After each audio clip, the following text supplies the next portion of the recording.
وآلہ وسلم۔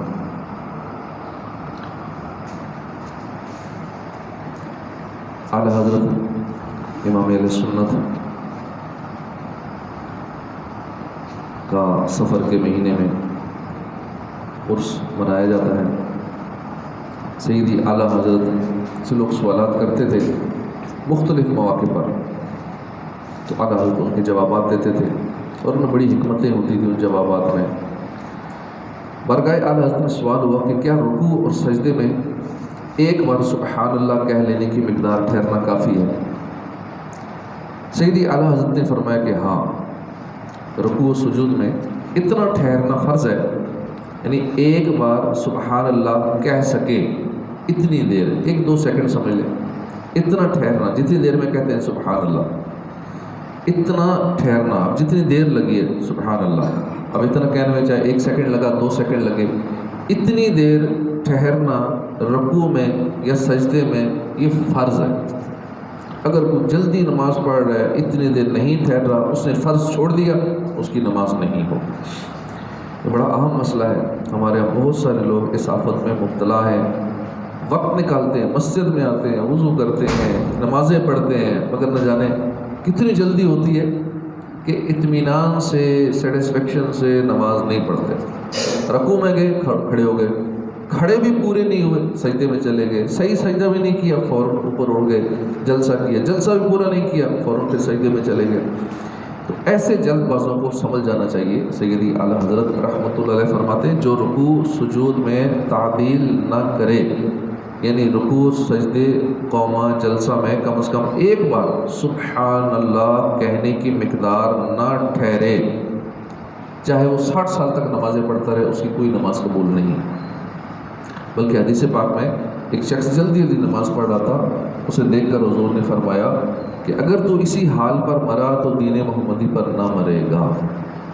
سیدی اعلیٰ حضرت مزید فرماتے ہیں کہ ایک شخص مسجد نبوی میں حاضر ہوا اور تیزی سے جلدی نماز پڑھ رہا تھا، جلدی نماز پڑھی، نماز سے فارغ ہو کر حضور کی خدمت میں سلام کے لیے حاضر ہوا۔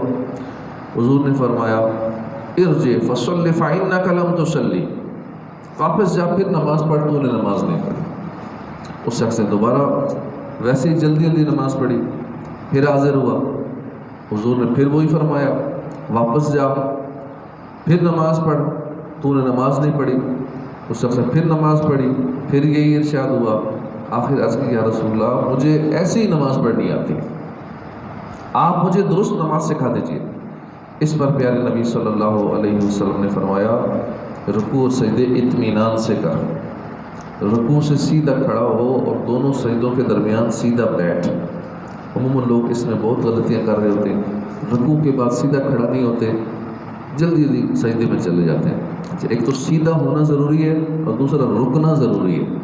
سیدھا اگر کمر میں پرابلم نہیں ہے، کمر سیدھی ہو سکتی ہے، بڑھاپے میں آہستہ آہستہ کمر ٹیڑھی ہونا شروع ہو جاتی ہے، تو سیدھی ہو سکتی ہے تو اتنی سیدھی کرنا ضروری ہے، اور پھر رکنا بھی ضروری ہے۔ اسی طرح 2 سجدوں کے درمیان بھی رکنا ضروری ہے، غور و فکر کا مقام ہے۔ یہ اس شخص کا حال ہے جو وقت نکال کر کام کاج چھوڑ کر مسجد میں آتا ہے، نماز پڑھتا ہے، لیکن ٹھہر کے نہیں پڑھتا، اطمینان سے نہیں پڑھتا، رکوع سجدے پورے نہیں کرتا۔ غور کیجئے کہ جو نادان دنیا میں ہی مشغول رہتے ہیں، رکوع سجدے پورے کرنا تو دور کی بات، مسجد میں نہیں آتے، ان کا حال کیا ہوگا؟ جو نمازیں نہیں پڑھتے، اپنے رب کے حضور سر جھکاتے ہی نہیں ہیں، ان کی بدبختی کا عالم کیا ہوگا؟ ان کے بارے میں سورہ مریم میں ارشاد ہوتا ہے 16ویں پارے میں، تو ان کے بعد ان کی جگہ وہ ناخلف آئے جنہوں نے نمازیں گنوائیں، نمازیں ضائع کی، اپنی خواہشوں کے پیچھے ہوئے، ان قریب وہ دوزخ میں غی کا جنگل پائیں گے۔ تو بے نمازی جو ہے وہ غی کا حقدار ہے۔ غی کیا ہے؟ اس کی وضاحت کرتے ہوئے مفتی امجد علی اعظمی فرماتے ہیں کہ غی جہنم میں ایک وادی ہے جس کی گرمی اور گہرائی سب سے زیادہ ہے۔ اس غی کے اندر ایک کنواں ہے، اس کا نام ہے ہب۔ جب جہنم کی آگ بجھنے پہ آتی ہے تو اللہ پاک اس کنویں کو کھول دیتے ہیں، جس سے جہنم کی آگ پھر بھڑکنے لگتی ہے۔ یہ کنواں بے نمازیوں کے لیے، زانیوں، شرابیوں، سود خوروں اور ماں باپ کو ستانے والوں کے لیے۔ سیدی اعلیٰ حضرت ایک سوال کا جواب دیتے ہوئے فرماتے ہیں کہ جب تک عقل باقی ہے کسی وقت میں نماز معاف نہیں، حالت سفر میں یا ایسے مرض میں کہ روزہ رکھنے کی طاقت نہ ہو، رمضان کے روزے قضا کرنے یعنی اس وقت چھوڑ کر بعد میں رکھ لینے کی اجازت ہے، اسی طرح زکوٰۃ صاحب نصاب پر، حج صاحب استطاعت پر فرض ہے، لیکن نماز سب پر بہرحال فرض ہے۔ جو بیمار ہے، کھڑے ہونے کی طاقت نہیں رکھتا، تو دیوار، کسی چھڑی یا کسی کے سہارے کھڑا ہو کر نماز ادا کرے۔ جو بالکل کھڑا نہیں ہو سکتا، یعنی کوئی پکڑے تو بھی کھڑا نہیں ہو سکتا، دیوار کو ہاتھ رکھ کے بھی کھڑا نہیں ہو سکتا، اگر بیٹھ بھی نہیں سکتا، کھڑا نہیں ہو سکتا تو بیٹھ کے پڑھے، اگر کوئی بیٹھ کے بھی نماز نہیں پڑھ سکتا تو پھر لیٹے لیٹے نماز پڑھے، اشارے سے نماز پڑھے۔ اب کئی لوگ جن کو کوئی ایسا مرض یا بیماری لگ جاتی ہے کہ کھڑے نہیں ہو سکتے، اب وہ مزید یہ زحمت نہیں کرتے یا یہ مسئلہ ذہن میں نہیں ہوتا کہ وہ دیوار کو پکڑ کے سہارے سے ٹیک لگا کے کھڑے ہو جائیں، کیونکہ اگر ٹیک لگا کے کھڑے ہو سکتے ہیں تو پھر یہ کرنا پڑے گا۔ اگر کوئی اور بندہ پکڑنے والا ہے کہ بندہ پکڑ لے، جیسے چھوڑے گا گر جائیں گے، تو بندہ پکڑ لے پھر بھی کھڑے ہو کے نماز پڑھے، پھر ہی پڑھنی ہوگی، بیٹھ کے نہیں پڑھ سکتے۔ ہاں اگر یہ صورتحال ہے کہ نہ کوئی پکڑ کے کھڑا کر سکتا ہے، نہ دیوار کے سہارے، نہ کسی ڈنڈے کے سہارے، تو پھر بیٹھ کر نماز پڑھیں۔ بیٹھ کر بھی نہیں پڑھ سکتے تو لیٹے لیٹے پڑھیں، اشارے سے پڑھیں، لیکن پڑھنی پھر بھی ہے۔ غرض کہ نماز مرتے وقت تک معاف نہیں ہے، اللہ پاک فرماتے ہیں، اور مرتے دم تک اپنے رب کی عبادت میں رہو۔ ملفوظات اعلیٰ حضرت میں سے ایک اور معلوماتی سوال ہے اور اس کا جواب، سوال ہوا کہ مجاہدے کی کیا معنی ہے؟ سیدی اعلیٰ حضرت نے اس کے جواب میں فرمایا کہ سارا مجاہدہ اس آیت کریمہ میں جمع فرما دیا۔ 12:30 سورہ نازعات آیت نمبر 40 اور 41۔ اور وہ جو اپنے رب کے حضور کھڑے ہونے سے ڈرا اور نفس کو خواہش سے روکا تو بے شک جنت ہی ٹھکانا ہے۔ یعنی روز قیامت اللہ کی بارگاہ میں پیشی سے ڈرنا اور خود کو نفسانی خواہشات سے بچا کر رکھنا، یہ مجاہدہ ہے۔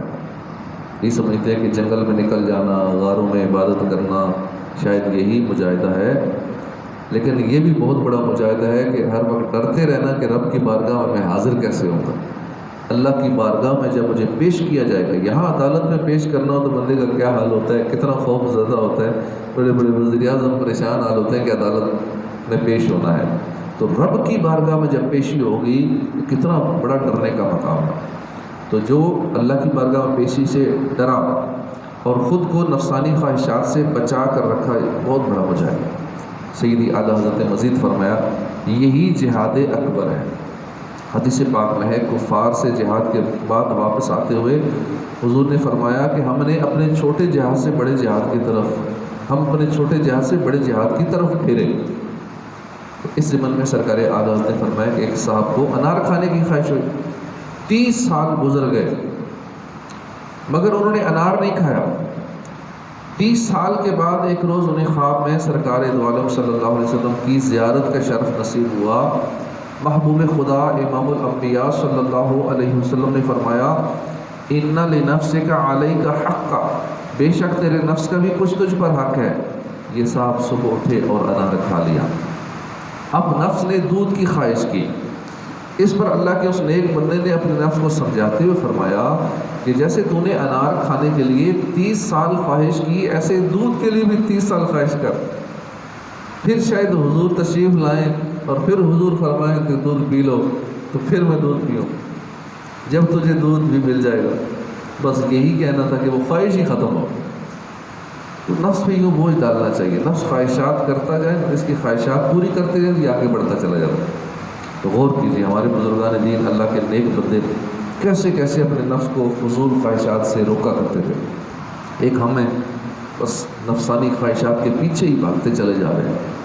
دل کیا نماز پڑھ لی، نہ کیا نہ پڑھی، دل کیا روزہ رکھ لیا نہیں تو نہ رکھا، دل کیا موبائل پر فضول گیمز کھیلنے بیٹھ گئے، ٹک ٹاک پہ بیٹھ گئے، انگلیاں چلاتے رہے، سکرول کرتے رہے، انگوٹھے چلاتے رہے۔ اب تو اتنا انگوٹھا چلاتے ہیں کہ انگوٹھے تھک جاتے ہیں، بلکہ پہ زخمی بھی ہو جاتے ہیں موبائل پہ اسکرین پہ ٹچ کر کر کے۔